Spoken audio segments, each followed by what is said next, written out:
بله لسر وی بابت جیراد وستن ها بری خودم میوانی خو بریز محمود برو سروک خوجایی انکسی لنروج داکو از وی بابت لگل وی گوتو بیش بکم بریز محمود هبدا ما تباش به جارة كدن يكيتيا أوروبا بكاكي وكا ريخصنا كترورستي داناس كرن يعني دماكو دوباره يكيتيا أوروبا بكاكي وكا تروريست بناف دكا ودخا نافا ليستايا تروري ده اف چه بيجن چواتك جوي بينغافير هي بالنسبة سجود تماشاگر گهداری تا مثلا لیستا تروری یا جیا سالانه کودرد که تکز دکن کو پککی دناوا تروری ده اف نشانه دیدی کو بدها بصدا بهزارا بالگنامه جحمو ولاتین اوروبی کفتنا ناف دستی وادا و خوندنك فرمي لسر واكرنا وجاردي دبينن كو اف دف جكاري خوي تروري نبردايا لو ما جي دوباره نویساندنا ناوی نوجند بيد ويلي ستيدا كو تنها براستي او ناف لايقي بككية جوي زيدتر حتى ايرو لايقي وتنا لتشتي كو جهة داخية دما كو امو كرد هزر ليدكن ام بيب هزارة خورتو كچه ما كردا ملتي مدناف ديا پێویستە و ئەو هەزارێک و ئەم دلێ خۆش واربە دکن ئەوانەژی هینەک پێنگاوە هشیاریە لە باوا چێ ببێ لەوێ پارتیە بپرسن چ باولو تێنێ سەرێ کووردا تەنێژ تەروریستیێرە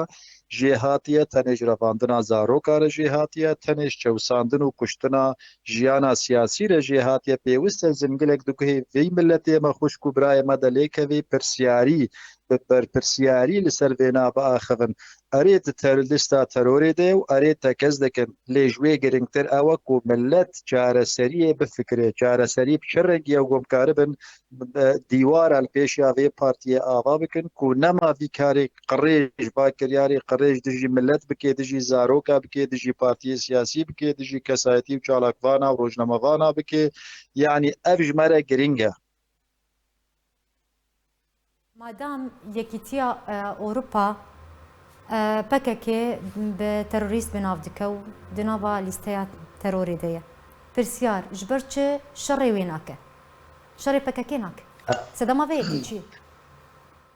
بالنسبة سياسة جيهاني قشتي دناف وادجي أوروبا بشك جيهانية قالك تشتي واخال وريزي واي سيستيم وياسا وباراغراف ومادة وأوانات تيرا نفيساندن لسر عردي قالك جاراجي ناين بيكانين افتشتكي چاوا أوروبيجي وجيهان بقشتي دورا بيجن روج آباي جيهاني دانوستاندنê li gel vaya sayetkê bi rihekî cemidî bi prinsîpekî wek dibêje ziwa çilo ziwa yanî ne germ û gur wek got kezeba me Kurda û dayîkê Kurda di şewitê li ser zaroka yekser divê biryarek lezgînî bidin û bixne kar de hinekî cemed di ewa wa de heye danûstandinê em bêjin cih bi cihkirin û praktekirina yasaya wana cemed tê de heye ji bilî wê gelek yasayê dî ne tenê li Ewropa di netewê yekgirdî de jî hene yanî wextê tu li yasayê dinerê hemû pê pabendin multezimin ku cih bi cih bikin berevaniyê berde bikin û li ser erdê pêk bênin lê nayênin dîsa mirov bêje çima aha ev na wek mîrasekê wek kultûrekî ye di nava dewletê Ewropî û heta Amerîka jî û heta Rûsya jî ku tenha em bêjin îro tiştek dikevê bercewenda wa de dikevê bercewenda parastina wa û milletê wa û niştîmanê wa de bi lezgînî wê biryarê peya dikin û bi lezgînî jî dibêjin û pêngava praktîkê de amal de tavêjin lê wextê ne di bercewenda wa û niştîmanê wa û milletê wa de bê bi sarî bi cemedeke dûr û dirêj a wek û ez û tu dibêjin erê baş e terorîstin çima hûn beramberî wê pêngavê nadin bêhna wa feraha heta tu bêjê bes يعني ريخصنا داعش هم جي بكاكي ديك خاني دنا اگر ملسر هف بيمانيا ناف دولتي بسكنن جبلي كيتي اوروبا هف بيمانيا ناف دولتي ببردوامي دبيجا او دربروبونا شر داعش تيروريست تشل سوريا بتشل العراق بالهرجه كيكو داعش ليدمينه وي بردوام بن براجهن داعش ارمانج دكا سركردين داعش دكا ارمان جبرتش براجهن بكاكي يان جي بكاكي بخو جناف ناف هف بيمانيا ناف دولتي او مرود کاری بزلالی ناوکی سیاست دلویده که پارادوکس سیاست یانجی بعربی بجنه مفارقه مبدأ و پرنسیب ده پابند و التزام للرخه کی و دفجه بردان للرخه دی یانجی دکوه ناف چارچوه سیاست هلبجارتی عربي بسياسة انتقائي اف سياسة واي ايرو روج هنك ام بيجن قصدي جوار لازم دهندروي سوري دمي تيبتي بيجن واوك شربان بكار بيني مهمه خبوا بيني لو ما جيج آلي كيفا وي قوتني بيجن برنسيبي خود آلي دي وجي شر وانا كنت آلي دي وجي بينغابا دجي وانادن يعني افنا بارادوكس سياسة وادا اف تشت براستيجي كي يعني داغك الرسل بي شعبي واو اموانا بتندي بتيبتي امریکا و یکیتیا اوروپا جی اموانا بتندی رخنه دکن و ام دنگی خود تمی جی ده هر چاپی کفتنه که ده هشکره جیم جوارد بیجن یاسای و تشتک لی پراکتیزه کرنا و لسر عرده جه کرنا و تشتکی دیا افنا جهه پرسینه و دبی اون لسر بجدی بسکنن او مثلا و برجوان دا خود نادن بتشتکی امریکا و روسیا و اوروپا و دنیا تمام کس نوکا کردایا کرد خو مال خو برجوان دا خود تمام يتشوطينج بو خلکیج بو ملتی دنیای لی ملتی دنیای بتمامی جی برجوان دا خو پاراستنا ملتی خو نشتیمانی خو ناد نبیا کسی دی ام برواجی ملتی دنیای نتمیجی امی بنا سواری خلکی امی داویه دا پایال عرده من کرد قی خودی قدره کرده برز يعني في بريارة يكيتيا أوروبا وچه باندورا كي لبكاكي بكو باندورا بكاكي لروجاواي كردستان بك بالنسبة بريارة أوروبا دواري سياسي دا دواري معنوي دا باندورا وينا لكوملقها درودوري بكاكي طبعا هنكي قرمو قريت كي خباطة وادك وبرفانية بكن بهتر بروباقندا ديجي باكاري واي قريج وكرياري نتجهد ديجي مروفاتي وتاواني أمبيجن جناية كاري وهنكي قرمو قربكي لدنافا بكاكي بخودا دبيجيل آفيخ آفا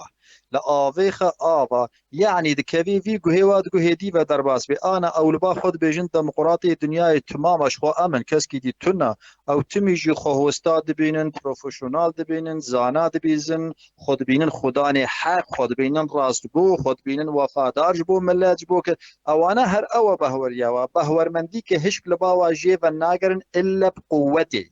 گو قوت هات سرسری و پاور هات سرسری وانا مجبور اوانا لینگی خب سر خود بکشین و وگرن یعنی ایرو امریکا هاگر هل وستک بقوت برانبری و بده بیجش ایرو پیدا خطا صور لفر افکریاری و نماد 24 ساعت میزین حمو اویکو خود کنه سرکرده و انا بونه وک روفیا پینگا پاش بدان و هلوستی جامعرانه و هنگی بحث بکن لی اغا مثلا قوت سرواتونه او پارتیک لسر قوت آفابوا لسر کشتن آفابوا لسر تروریزمی آفابویا کونه زرتك دستك قويين هاسني سرسري ولا نابي جبركو فشارك جدي لسر بكاكي نايكرن لو ما بكاكي دفان كريار مخين ترورستي دا بردوامن بتايبتي امريكا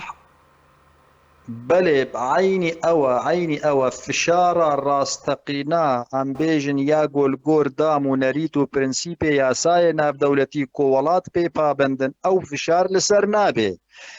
چل سرد به وینا قوناغه که حتی قوناغه دیش خوره بکارتین جوار لازمه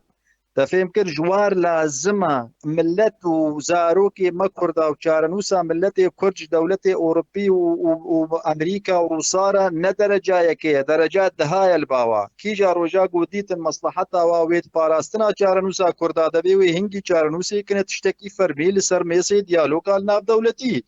ليش بلي وينا تنها وي كاري دكن جوار لازمه لواناخي حتى كاغزاوي خلاص بو يك حين يلدر وابقي حموكاش قاده سياسي درخي وكقول تجربه دنيا تمام درات من حال افغانستان مدي تجربه تشيبو جاد طلبان هالو هاتو واوقع ملت وخلق طوفان وسري ملت دهات يعني امريكا وزلهزي دنيا حمو ولونا بفيرنجينا كاري خود كنش بوخه كومهما واي برامبري وخلاص بو باش يعني غوري نارينا تا بشتي بريارة يكيتيا اوروبا دركتيا كو جارا كدن بكاكي وكا تروريست دايا ناسكرن تشتك جوهرتنك دهبكيشا سياسي لدفري بقشتي روجاواي كردستاني بتايبتي ناي جوهرتن وهر روش وقفة بمينة وهر وبكاكي دكريار مقدر بردوان ده باهوەریا مدە 1 ملیمێژی گوهرتنێ نایێنێ کەنگی وێ گوهرتنێ چێکێ هەنگە ئەمریکا و یەکیتیا ئۆروپا پێنگاوێک جدی لەزگینی چارەنووسیش بۆ ملەتی سووری بدن هەنگاگۆ فعلەن هەستاوا و دلێوا بە ملەت بشەوتێ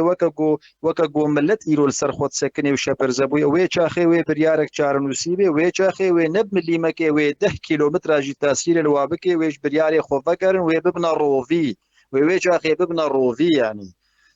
ئەە مەسەلاوانە لێ ئانها